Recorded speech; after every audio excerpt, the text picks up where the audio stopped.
Prahlada, having the desire to directly perceive the essence of the world, set out for a journey with a few righteous companions. After traveling extensively and discovering many new wonders and phenomena on earth, Prahlada finally reached the Sahyadri mountain region. As soon as he arrived at Sahyadri, Prahlada took a holy bath in the Kaveri River, performed daily rituals, and, while observing the beautiful vistas on the Sahyadri mountains,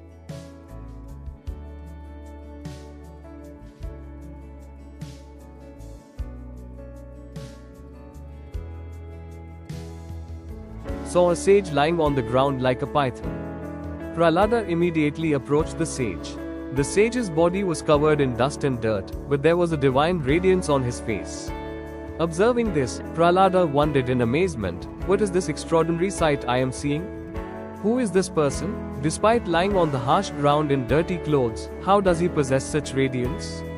I have traveled all over the world and seen many wonders, but this phenomenon is new and astonishing to me." With curiosity and reverence, Prahlada asked the sage, "O revered one, I bow to you. Who are you?"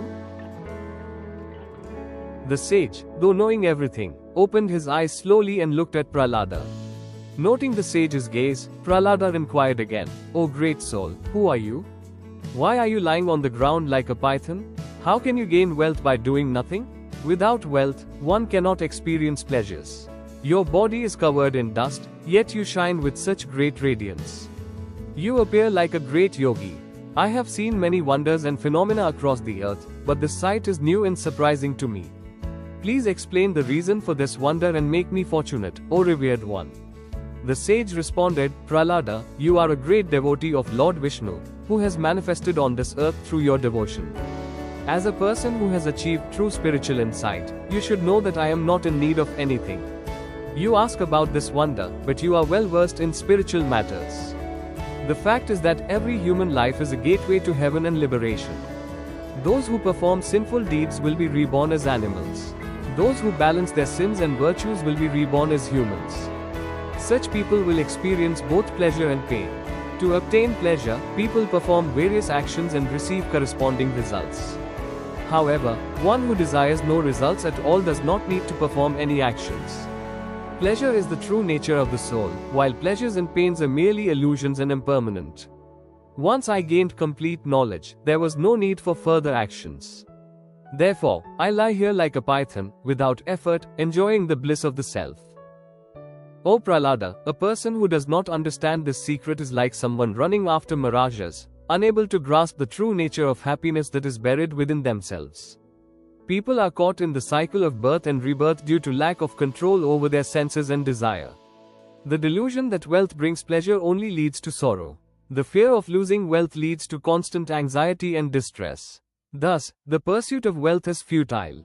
One should abandon attachment to material pleasures and understand that true contentment lies in renunciation. O Prahlada, just as bees gather honey with great effort but then hoard it in one place, only to have it taken away by others, so too does a person accumulate wealth which ultimately leads to ruin. Thus, I have learned detachment from the bees and contentment from the python. Whether it is great or small, everything is the same to me. My vision is universal, hence, I have dissolved my mental fluctuations into the self and remain in the state of self-realization. I am experiencing the bliss of the self, which is the same as the Supreme Self. The enlightened soul constantly experiences the bliss of the self. Every human being can shine with divine radiance if they understand this. Having received this knowledge, Prahlada was deeply satisfied and revered the sage, who was actually Lord Dattatreya, with great devotion.